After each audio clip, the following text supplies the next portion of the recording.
buenas tardes, amigos. Este es el programa Diálogos del Montonero. Bueno, la transición casi completa. Faltan pocas horas para que la presidenta Keiko Fujimori juramente en el Congreso el cargo de jefe de Estado y desarrolle el correspondiente mensaje de Fiestas Patrias. Pero ayer precisamente, las dos cámaras del Congreso bicameral procedieron a elegir las mesas directivas. Ya sabemos que Miki Torres, en base a la Alianza de Fuerza Popular y Renovación, preside el Senado y el señor Reto preside la Cámara de Diputados, representando a una coalición de izquierda promovida por el señor Jorge Nieto. ¿Qué significan todos estos hechos para la gobernabilidad? ¿Se viene una época de confrontación? ¿Se viene una época de entendimientos y de colaboración? ¿Qué hay detrás de esta sorpresa monumental que ha causado la decisión de Jorge Nieto de correrse del centro a la extrema izquierda, pero a la izquierda más extrema? Son preguntas que en el escenario político deben ser formuladas y absueltas. Y por otro lado, estamos a horas del mensaje de la señora presidenta, la señora Keiko Fujimori, del mensaje nacional de Fiestas Patrias, y también tenemos que especular cuáles son las grandes matrices que deberían organizar este mensaje. Y por ese motivo, el día de hoy hemos convocado a Juan Cheput, amigo, permanente colaborador de este medio, de este portal, y quien, por cierto, según las diversas especulaciones, sería designado como miembro del gabinete ministerial. Obviamente, ninguno de los ministros que no han sido anunciados lo aceptan, lo aprueban, pero solo hago referencia a que las especulaciones, horas antes de conocerse el gabinete, están sobre la mesa. Buenas tardes, Juan, gracias por la conversación. Es de ti, querido Víctor Andrés, un placer estar acá. Bueno, ¿eres ministro o no, Juan? Mira, yo he tenido oportunidad de conversar con la señora presidenta electa. Hablamos de la posibilidad de incorporarme al gabinete, pero también quedó claro que la decisión final le correspondía a ella. En estos días ella ya anunció a 3 ministros, importantes los 3 porque hay una serie de delegaciones internacionales que están viniendo y ameritan saber ya o reunirse con aquellas personas que van a tomar la posta, como el Mercú en Economía o Carlos Spa. Pero en Cancillería y Lucho Galarreta en la presidencia. Y en la presidencia del Consejo de Ministros, que fue una cuestión que se anunció acá en el Montonero antes que en otros medios. Y creo yo que la definición final la veremos en las próximas horas, ¿no? De parte de la presidenta. ¿Y qué te parece estos 3 nombres que se han presentado al país, este avance del gabinete ministerial? Mira, en el caso de Luis Galarreta, yo creo que es la persona que reúne las características que necesita la presidencia del Consejo de Ministros en un primer tramo. Es político por antonomasia, tiene experiencia parlamentaria porque se necesita mucho manejo con un parlamento, sobre todo en la Cámara de Diputados, un poco díscolo. Y por otro lado, es una persona que al ser secretario general de Fuerza Popular va a calmar también los ánimos internos, que es una cuestión que no se habla mucho. Pero yo que he sido ya gobierno con Perú Posible y he participado en otras administraciones, sé muy bien que el frente interno puede ser gravitante en los próximos meses y allí ahí juega un papel interesante Luis Galarreta. Luego el Mercúa al fin se decide por asumir la cartera de Economía. Es uno de los mejores economistas de nuestro país. Es una persona sencilla y muy preparada que ya decidió hacer su servicio civil y que mejor que lo haga con ese gobierno. Con él desde hace muchos años, él a través de Macroconsult y yo desde el ámbito del sector público, hemos conversado mucho de la informalidad, del papel de las MIPES, y yo creo que él va a ser un puntal en el MEF para solucionar estos temas. Bueno, y Carlos Spa, que sabemos que ya tiene una experiencia en el ámbito internacional, no como canciller, pero sí como hombre del sector exterior, así que yo creo que es una buena elección de la presidenta. Bueno, mañana conoceremos el gabinete y por lo que entiendo se conocerá si eres ministro y tú también sabrás si la presidenta decidió. Así es, pero mira, una cuestión más de las dos personas, de las tres personas que hemos mencionado, pero en especial de Elmer y Carlos Spa, de Elmer Cuba y Carlos Spa, tienen cualidades comunicacionales. Tú y yo hemos conversado en más de una oportunidad sobre la importancia de comunicar adecuadamente, más en un contexto en el cual el país necesita no opción. Mira, Juan, hay un caso que es paradigmático, el caso del segundo gobierno de Alan García. El segundo gobierno de Alan García, por su crecimiento, sus niveles de reducción de pobreza, es considerado el mejor gobierno de la historia republicana por algunos. Por algunos, yo no estoy entre ellos. No, bueno, algunos señalan eso. Sin embargo, viene el gobierno de Humala, Nadine Heredia, desarrollan narrativas y relatos. Ahí empezó la historia progresista y en la siguiente elección Alan García tiene 7%. Esa es la importancia. O sea, no solamente hay que hacer bien las cosas, sino hay que contar bien las cosas. Así es, porque si no te ganan la narrativa y otros se atribuyen inclusive los aspectos positivos que puedas haber dicho. Pero mira, aunque no es el tema, yo creo que ya es hora de que hablemos de un ciclo que es entre 1990 y el 2011. 20 años virtuosos en los cuales se sientan las bases en el gobierno de Fujimori, se continúan con Alejandro Toledo y se amplían a los tratados de libre comercio y luego se consolidan con las obras de infraestructura con Alan García. 20 años de los cuales la mitad, del 2001 al 2011, se creció los 120 meses. Y luego, como ya en Tumala, yo creo que empieza el deterioro, ¿no? Y ojalá que se retome el ciclo del crecimiento virtuoso, no por inercia, con la presidenta electa Keiko Fujimori. Y sobre todo si consideramos esta especie de década perdida que ha habido hasta la elección de Keiko.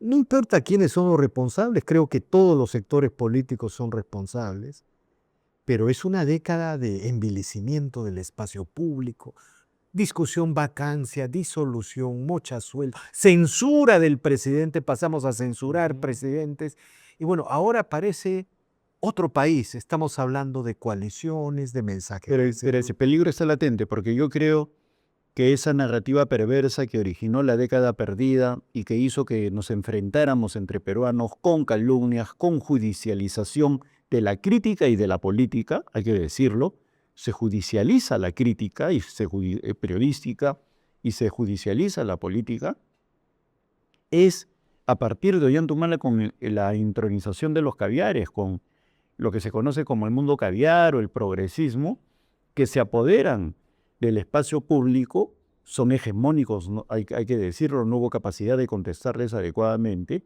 y empezaron a distorsionar a tal punto que han llegado a destruir lo que se conoce como el esqueleto institucional del Perú.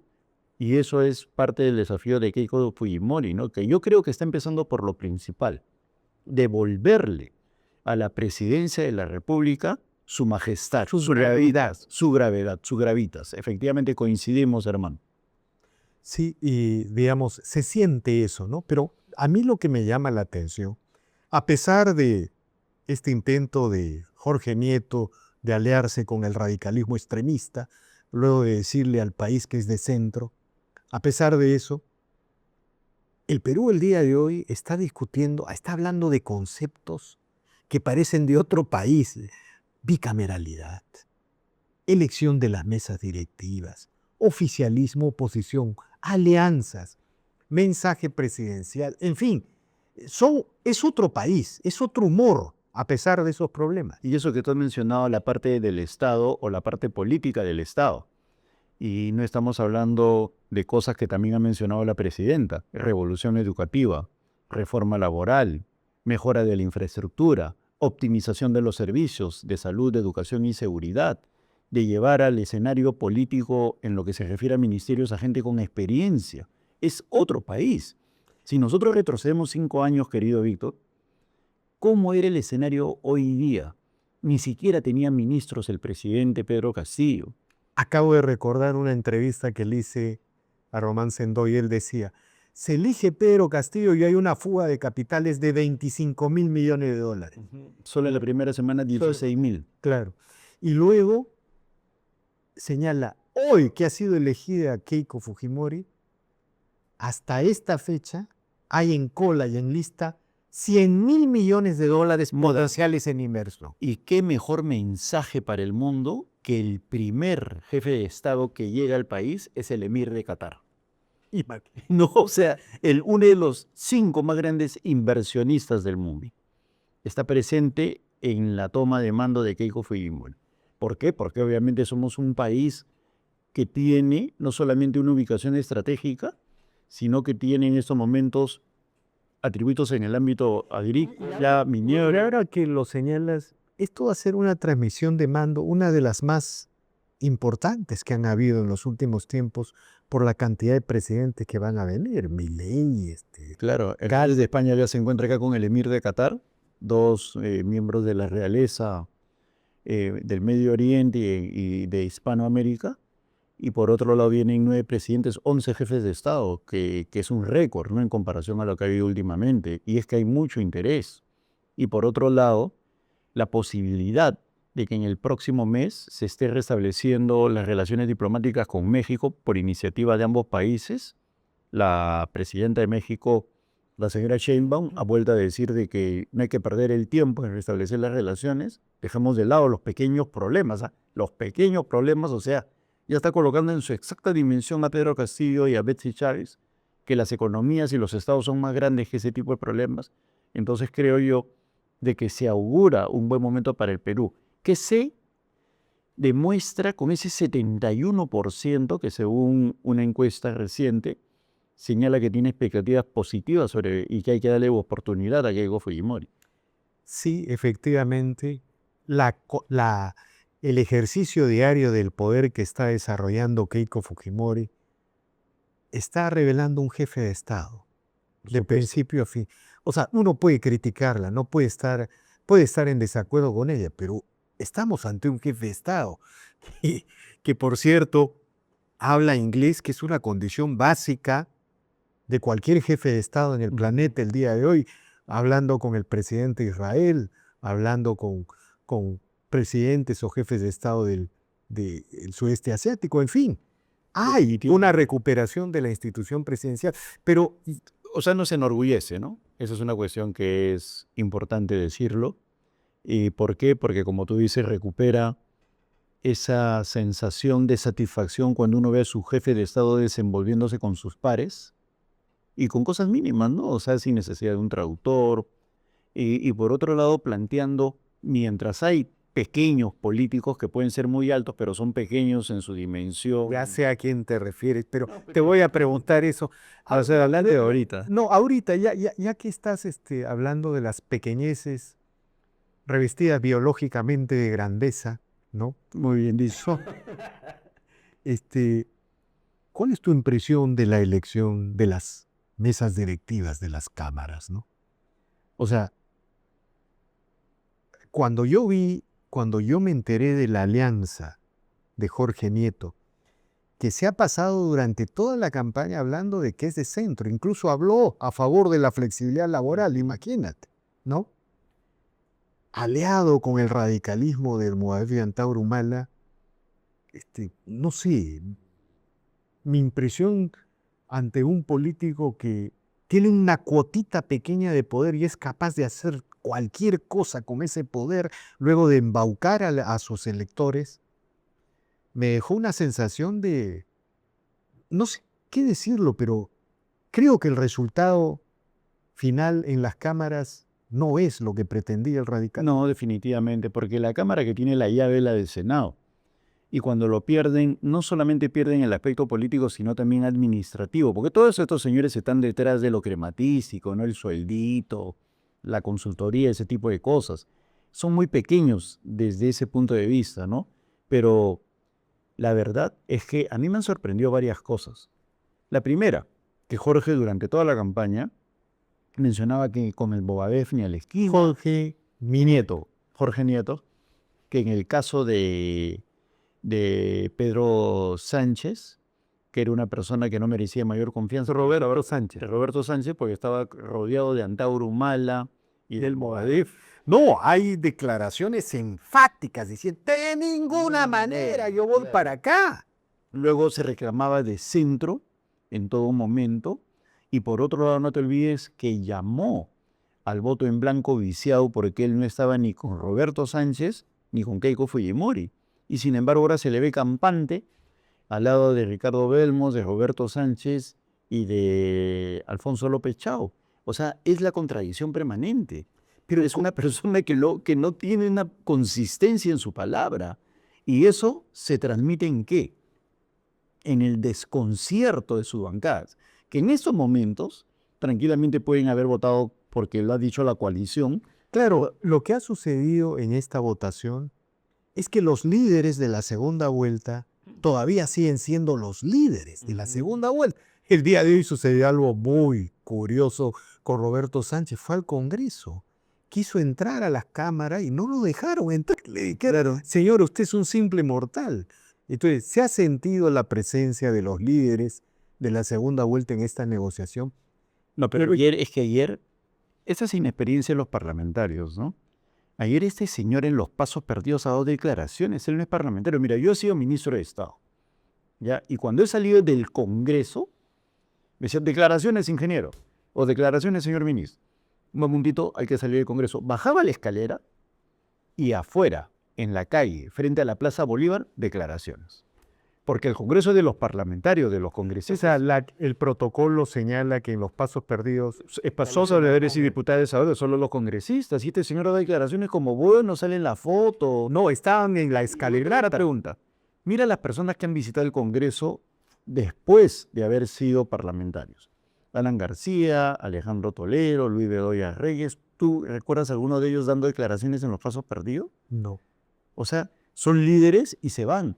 Asimismo, ¿tú crees que Luis Bedoya Reyes, Lourdes Flores, Vitocho García Belaúnde, Alejandro Toledo, Alan García, que han sido presidentes o ex candidatos presidenciales, van a ser asesores de bancada como pretende serlo Roberto Sánchez? ¿No? Cargando el maletín seguramente de alguna de las personas que trabajan. No, hoy día fue al Congreso y no lo dejaron entrar. Pero que ese es su lugar, pues, o sea, el que se cree parlamentario. O sea, lo que va a pasar es que muy pronto los señores diputados y senadores se van a dar cuenta del ridículo que han hecho ayer mostrando el voto. O sea, a mí me dicen, mira, te lo aseguro, Víctor, a mí ni se atreverían a decirme, enseña tu voto. A estos señores les han ordenado, los han cuadrado. No, a mí yo, digamos, en El Montonero escribimos un artículo sobre todo el caso de los senadores, ¿no? Que deberían tener Pero es por su inexperiencia. más gravitas, más gravitas. Yo creo que ahí hay gente rescatable. No menciono nombres, obviamente, porque me olvidaría de algunos, pero que como no tienen experiencia, les han dicho esto y se han visto a esa humillación pública de mostrar el voto. Porque mira, si tú muestras tu voto, estás aceptando que eres blanco de una sospecha. No, pero mira, demuestra también la ignorancia de los líderes que dicen, por transparencia, uno tiene que enseñar. Estos señores no saben la historia de la Cámara de Senadores. Mira, los senadores elegían a los altos magistrados, fiscales, jueces de la nación, así como embajadores y los ascensos de las Fuerzas Armadas. Entonces, en el Senado no se muestra el voto por una sencilla razón. Si tú como candidato a ser un juez o un fiscal, te enteras que Juan Cheput está votando en contra tuyo, genero pues una situación discordante a futuro. Entonces por eso el voto es secreto y por eso el reglamento del Senado, como bien se ha escrito, tiene que ser, no debe mostrarse, tiene que ser secreto. Y salen estos señores, por transparencia vamos a cambiar el reglamento para que se muestre el voto. Donde yo sentí particularmente el impacto devastador es en la manera como, yo los llamo estos caciques de la izquierda, ¿no? Mira, entonces escribí un excelente artículo donde mencionas a la Brent Iberia, el comisariato, ¿ya? Y te felicito, ¿eh? Porque es bien profundo y dice la verdad, Víctor.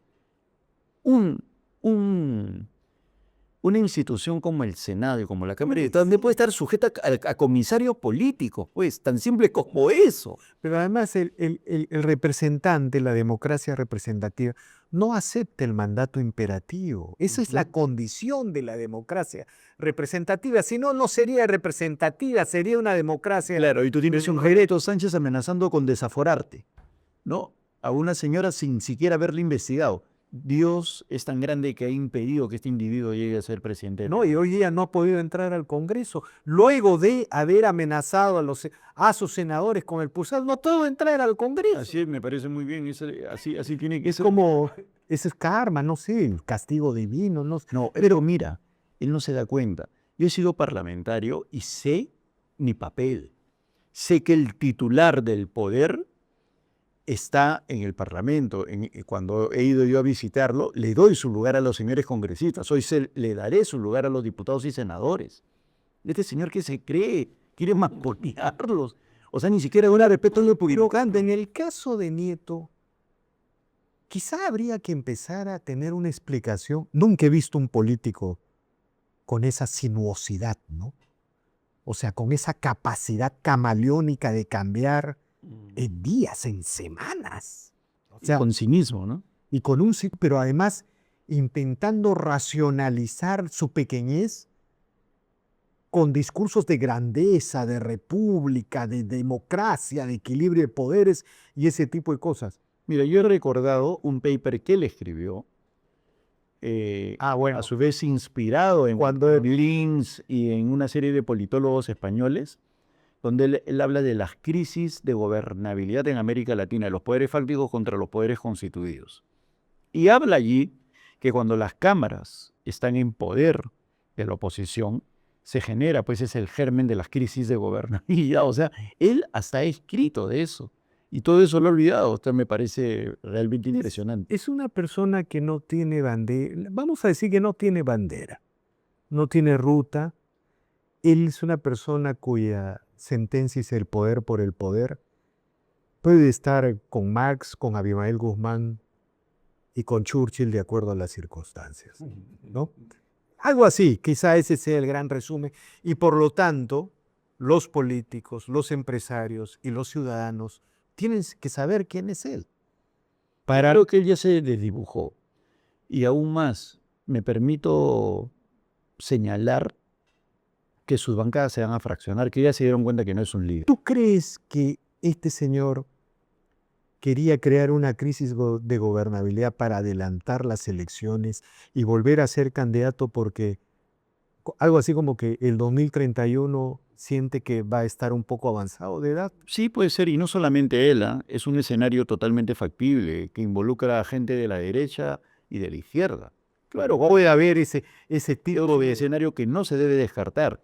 Gente que desea el fracaso de Keiko y la eventualidad de una vacancia, cosa que yo estoy seguro que no se va a dar por una sencilla razón que se llaman votos, ¿no? No tienen los votos, sobre todo en el Senado. Entonces, es un esfuerzo inútil, ¿no? Están dando batallas perdidas y lo único que están logrando con eso es desdibujarse. Pero yo veo algo que ya está en el ámbito de la psicología social, ¿no? Que es lo siguiente. Yo nunca he visto tanta animadversión, tanto anclaje en el pasado, tanto echarle la culpa a una persona en el 2026 por cosas que se hicieron en 1990 cuando ni siquiera eras adolescente. Entonces, esa odiosidad hacia Keiko Fujimori, estaba viendo que hay un seminario, Víctor, hay un seminario en el cual hay una serie de sociólogos y periodistas que se denomina el Fujimorismo en los años 90 lo que fue. O sea, arqueología política para fustigar al actual gobierno. Yo creo que el mérito de Keiko será que ante ello tiene que poner políticos. Es decir, ministros y parlamentarios que se enfrenten a eso. Ya que tocas ese tema, volviendo al gabinete, bueno, este avance del gabinete, vamos a conocerlo mañana, revela que hay la decisión de combinar políticos con técnicos y gente de mucha experiencia. ¿No es cierto? Entonces, parece que este gabinete que se viene va a ser un ejército político, como nunca ha habido en la última década. Así es, pero es que sí lo tuvo Toledo y lo tuvo Alan. Exactamente. Sí tuvieron políticos en el gabinete que les permitió sobrepasar los momentos conflictivos, ¿no? Yo creo, Porque he escuchado también que Rafael Rey diría transporte, si eso es así. Rafael Rey es un tractor político. Uno puede discrepar con él, pero santo Dios, discute. Rafael Rey no se va a asustar con un meme, pues. No sé, o sea, si tiene que hablar, lo va a decir. Y es un excelente político, por supuesto. Y ¿sabes qué? Rafael es honestísimo. Entonces, todos aquellos que dicen, ay, que el fujimorismo, no, señores. Vos, Rafael está ahí, lo pones en el ministerio que más presupuesto tiene, como transportes y comunicaciones, es porque quieres hacer las cosas bien y quieres honestidad. ¿Quién va a pensar pues que Rafael Rey santo Dios? Rafael Rey, si lo conocieran a Rafael Rey, como su vida espartana, austera, Totalmente, claro. ¿no? Él vive para entregar lo que tiene Ujú. a sus creencias, a su fe, en fin. Pero no. Ahora, me gustaría que habláramos un poco sobre, ya como parte final de esta interesante conversación, Juan, a tu entender, ¿cuáles deberían ser los énfasis del mensaje presidencial de mañana? Que es una manera de decir también cuáles son los grandes retos que va a tener que enfrentar la presidenta Keiko Mira, Fujimori. en términos de forma, yo creo que va a ser un mensaje concreto, que no durará más de 70 minutos, 75 minutos. Es lo que yo pienso que debería ser. 1 hora sería lo ideal. Luego creo yo que tiene que dedicarse en una primera parte a los grandes problemas nacionales, pero por sobre eso, la reconciliación. Ella es presidenta de los 36 millones de peruanos, según cifras que todavía no son oficiales, pero que todo parece indicar que ya estamos en esa cantidad. Y acá no hay nada de que el país está partido en la mitad. Ella es la presidenta de los 36 millones de peruanos y va a gobernar pensando en esos 36 millones de peruanos. Si una minoría audaz, cínica y revoltosa piensa lo contrario, es su problema. Ella va a mirar hacia adelante. Y dentro de ello, los tópicos que le he visto en los últimos días en la prensa me parecen fantásticos. Acometer, así con todo, una solución de los problemas vinculados a seguridad, salud y educación, en ese orden. La reconstrucción económica atacando a enfermedades sociales como la informalidad. No puede ser que 8 de cada 10 personas en el Perú sean informales. Eso se va a ver desde el primer día y ahí el Ministerio de Economía y el de Trabajo tienen gran responsabilidad. Y en tercer lugar, recuperar la importancia del jefe de Estado, porque la figura del presidente de la República ha estado completamente devaluada. Y yo creo que recuperándola se generan las condiciones para un liderazgo que genere confianza, autoridad y gravedad, como has dicho hace un instante. Efectivamente, y ojalá, y yo creo que va a ser así.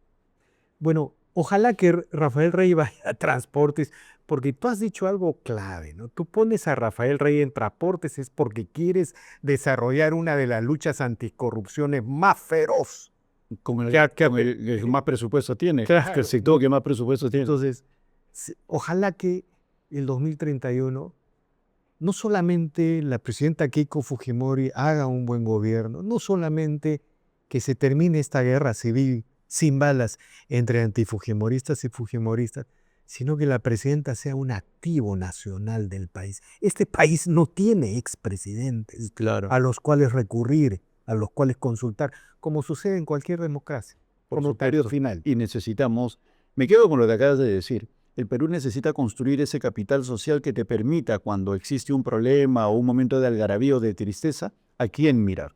Y yo creo que la institución presidencial, desde ese punto de vista, es gravitante. El Perú ha tenido momentos estelares en los cuales mirabas hacia atrás y tenías a presidentes honestos y hoy día no tienes a nadie. Un tema, ¿qué le dirías a estos amigos de la izquierda que todos los días están repitiendo que se viene la persecución política, se sublimizan, se autoproclaman héroes perseguidos? ¿Qué le decimos? Que no hagan ridículo. Mira, yo creo que hay que hablarles así. Uno es como para mirarlos y decir, bueno, pues esos señores están devariando, pero hay que decirles no hagan el ridículo porque nadie les cree. Si les creyeran, la situación sería otra. Hoy en día en el Perú hay optimismo, hay confianza, hay deseo de que las cosas mejoren. Cuando alguien llama a una marcha lo miran como diciendo, oye, por favor, que se acabe eso, queremos mirar hacia adelante. Quiero que mis hijos estudien en buenos colegios, sin extorsión, quiero que lleguen a la universidad, que tengan oportunidades de trabajo. Entonces, los marxistas, los comunistas, esta coalición perversa que intenta pues devaluar desde el primer día o deslegitimar desde el primer día que dijo Fujimori, no se dan cuenta que están haciendo el ridículo completo. Y yo creo de que continúen así, solitos se van a convertir poco a poco en la nada. De acuerdo, Juan. Bueno, muchas gracias. Ya mañana veremos si la presidenta te confirma las especulaciones, ¿no?